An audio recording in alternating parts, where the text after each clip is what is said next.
ആകാശവാണി. നമസ്കാരം. പ്രത്യേക വാർത്താ ബുള്ളറ്റിൻ വായിക്കുന്നത് ശ്രീലത. 6ാം ഘട്ട ലോക്സഭാ തെരഞ്ഞെടുപ്പിന്റെ പരസ്യപ്രചാരണം അവസാനിച്ചു. നാളെ നിശബ്ദ പ്രചാരണമാണ്. 8 സംസ്ഥാനങ്ങളിലെയും കേന്ദ്രഭരണ പ്രദേശങ്ങളിലെയും 58 ലോക്സഭാ മണ്ഡലങ്ങളിലാണ് 6ാം ഘട്ടത്തിൽ വോട്ടെടുപ്പ്. 889 സ്ഥാനാർത്ഥികളാണ് മത്സര രംഗത്തുള്ളത്. ശനിയാഴ്ചയാണ് വോട്ടെടുപ്പ്. അതേസമയം മെയ് 20 നടന്ന 5ാം ഘട്ടത്തിൽ ആകെ 62.20% പോളിംഗ് രേഖപ്പെടുത്തിയതായി തെരഞ്ഞെടുപ്പ് കമ്മീഷൻ അറിയിച്ചു. ലോക്സഭാ തെരഞ്ഞെടുപ്പിലെ അവസാനത്തെയും 7ാമത്തെയും ഘട്ട വോട്ടെടുപ്പിലേക്കുള്ള പ്രചാരണം ഊർജിതമായി പുരോഗമിക്കുന്നു. രാഷ്ട്രീയ പാർട്ടികളുടെ മുതിർന്ന നേതാക്കൾ പ്രചാരണ രംഗത്ത് സജീവമാണ്. തെരഞ്ഞെടുപ്പ് പ്രചാരണത്തിന്റെ ഭാഗമായി പ്രധാനമന്ത്രിയും BJP മുതിർന്ന നേതാവുമായ നരേന്ദ്രമോദി ഇന്ന് പഞ്ചാബിലും ഹരിയാനയിലും പ്രചാരണ പരിപാടികളിൽ പങ്കെടുത്തു. കോൺഗ്രസ് ദേശീയ ജനറൽ സെക്രട്ടറി പ്രിയങ്ക ഗാന്ധി ഹരിയാനയിൽ നടന്ന റോഡ് ഷോയിൽ സംബന്ധിച്ചു. ജൂൺ 1 വോട്ടെടുപ്പ്. സംസ്ഥാനത്ത് മഴ തുടരുന്നു. എറണാകുളം, തൃശൂർ ജില്ലകളിൽ അതിശക്തമായ മഴയ്ക്ക് സാധ്യതയുള്ളതിനാൽ കേന്ദ്ര കാലാവസ്ഥാ വകുപ്പ് ചുവപ്പ് ജാഗ്രത പ്രഖ്യാപിച്ചു. പത്തനംതിട്ട ഉൾപ്പെടെ 8 ജില്ലകളിൽ ഓറഞ്ച് ജാഗ്രതയും 4 ജില്ലകളിലും ലക്ഷദ്വീപിലും മഞ്ഞ ജാഗ്രതയും പ്രഖ്യാപിച്ചിട്ടുണ്ട്. സംസ്ഥാനത്ത് തിങ്കളാഴ്ച വരെ മഴ തുടരുമെന്നും കേന്ദ്ര കാലാവസ്ഥാ വകുപ്പ് മുന്നറിയിപ്പ് നൽകി. തിരുവനന്തപുരം ജില്ലയിൽ വരും ദിവസങ്ങളിൽ 64.5 മില്ലിമീറ്റർ മുതൽ 115.5 മില്ലിമീറ്റർ വരെ ഒറ്റപ്പെട്ട ശക്തമായ മഴയ്ക്ക് സാധ്യതയുള്ളതിനാൽ ഇന്നും നാളെയും മറ്റന്നാളും കേന്ദ്ര കാലാവസ്ഥാ വകുപ്പ് മഞ്ഞ ജാഗ്രത പ്രഖ്യാപിച്ചു. മഴ തുടരുന്ന സാഹചര്യത്തിൽ ഇടുക്കി മലങ്കര ഡാമിൽ ഷട്ടറുകൾ 80 സെന്റിമീറ്റർ വരെ ഉയർത്തി. തൊടുപുഴ, മൂവാറ്റുപുഴ ആറുകളുടെ തീരത്തുള്ളവർ ജാഗ്രത പുലർത്തണമെന്ന് നിർദ്ദേശമുണ്ട്. കൊച്ചിയിൽ ഉച്ചയ്ക്ക് ശേഷം സാമാന്യം ശക്തമായ മഴ പെയ്തത് പല താഴ്ന്ന സ്ഥലങ്ങളിലും വെള്ളക്കെട്ടിന് കാരണമായി. സംസ്ഥാനത്ത് ശക്തമായ മഴയെ തുടർന്ന് മലവെള്ളപ്പാച്ചിലും മിന്നൽ പ്രളയവും ഉണ്ടാകാൻ സാധ്യതയുണ്ടെന്ന് മുഖ്യമന്ത്രി പിണറായി വിജയൻ. ജനങ്ങൾ ജാഗ്രത പാലിക്കണമെന്നും അദ്ദേഹം പറഞ്ഞു. അപകടാവസ്ഥ മുന്നിൽ കാണുന്നവർ അധികൃതരുമായി ബന്ധപ്പെട്ട് സുരക്ഷിതമായ സ്ഥലങ്ങളിലേക്ക് സുരക്ഷാ മുൻകരുതലിന്റെ ഭാഗമായി മാറി താമസിക്കണം. സംസ്ഥാനത്തൊട്ടാകെ 8 ക്യാമ്പുകളിലായി 223 പേരെ മാറ്റി താമസിപ്പിച്ചിട്ടുണ്ടെന്നും മുഖ്യമന്ത്രി അറിയിച്ചു.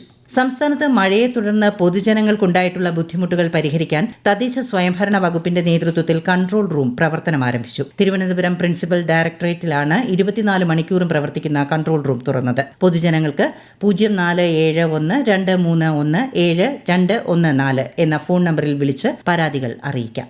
പെരുമാറ്റച്ചട്ടം നിലനിൽക്കുന്ന സാഹചര്യത്തിൽ തെരഞ്ഞെടുപ്പ് കമ്മീഷന്റെ അനുമതിയില്ലാതെ തദ്ദേശ വാർഡ് പുനർവിഭജന ഓർഡിനൻസ് പരിഗണിക്കാനാകില്ലെന്ന് ഗവർണർ ആരിഫ് മുഹമ്മദ് ഖാൻ. ഓർഡിനൻസ് സർക്കാരിന് തിരിച്ചയച്ച സാഹചര്യത്തിലായിരുന്നു ഗവർണറുടെ പ്രതികരണം. സെനറ്റിൽ ഗവർണർ നടത്തിയ ചില നിയമനങ്ങൾ ഹൈക്കോടതി റദ്ദാക്കിയത് സംബന്ധിച്ച് പ്രതികരിക്കുന്നില്ലെന്നും അദ്ദേഹം പറഞ്ഞു. പെരിയാറിൽ മത്സ്യങ്ങൾ കൂട്ടത്തോടെ ചത്ത സംഭവത്തിൽ സബ് കളക്ടറുടെ നേതൃത്വത്തിലുള്ള സമിതിയുടെ റിപ്പോർട്ടിന്റെയും ശാസ്ത്രീയ റിപ്പോർട്ടിന്റെയും അടിസ്ഥാനത്തിൽ തുടർ നടപടി ഉണ്ടാകുമെന്ന് മന്ത്രി P. രാജീവ്. സബ് കളക്ടറുടെ റിപ്പോർട്ട് ശനിയാഴ്ച തന്നെ സമർപ്പിക്കണമെന്ന് ആവശ്യപ്പെട്ടിട്ടുണ്ടെന്നും അദ്ദേഹം കൊച്ചിയിൽ വാർത്താസമ്മേളനത്തിൽ അറിയിച്ചു. ഡ്രൈവിംഗ് ലൈസൻസ് ടെസ്റ്റിൽ ഇളവുകൾ വരുത്തി ഉത്തരവായി. ഒരു മോട്ടോർ വെഹിക്കിൾ ഇൻസ്പെക്ടർ ഉള്ള കേന്ദ്രത്തിൽ ദിവസം 40 ടെസ്റ്റ്, 2 ഇൻസ്പെക്ടർ ഉള്ളിടത്ത് 80 ടെസ്റ്റ് എന്നിങ്ങനെ നടത്താം. ടെസ്റ്റിന് ഉപയോഗിക്കാവുന്ന വാഹനങ്ങളുടെ കാലാവധി 15 വർഷമായി ഉയർത്തി. ടെസ്റ്റ് വാഹനത്തിൽ ക്യാമറ ഘടിപ്പിക്കേണ്ട ചുമതല മോട്ടോർ വാഹന വകുപ്പിനാണ്. ഡ്രൈവിംഗ് സ്കൂൾ സംഘടനകളുമായുള്ള ചർച്ചയുടെ സാഹചര്യത്തിൽ ആണ് ഇളവുകൾ നൽകിയത്.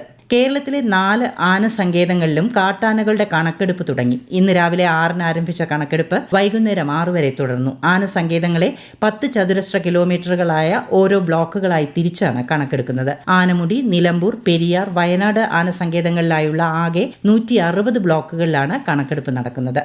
വയോജന പരിപാലന മേഖലയിൽ ഇടപെടലുകൾ ശക്തമാക്കുമെന്ന് മന്ത്രി R. ബിന്ദു. തിരുവനന്തപുരത്ത് സംസ്ഥാന വയോജന കൌൺസിലിലെയും ജില്ലാതല വയോജന കമ്മിറ്റിയിലെയും അംഗങ്ങൾക്കായുള്ള ഏകദിന പരിശീലന പരിപാടി ഉദ്ഘാടനം ചെയ്ത് സംസാരിക്കുകയായിരുന്നു മന്ത്രി.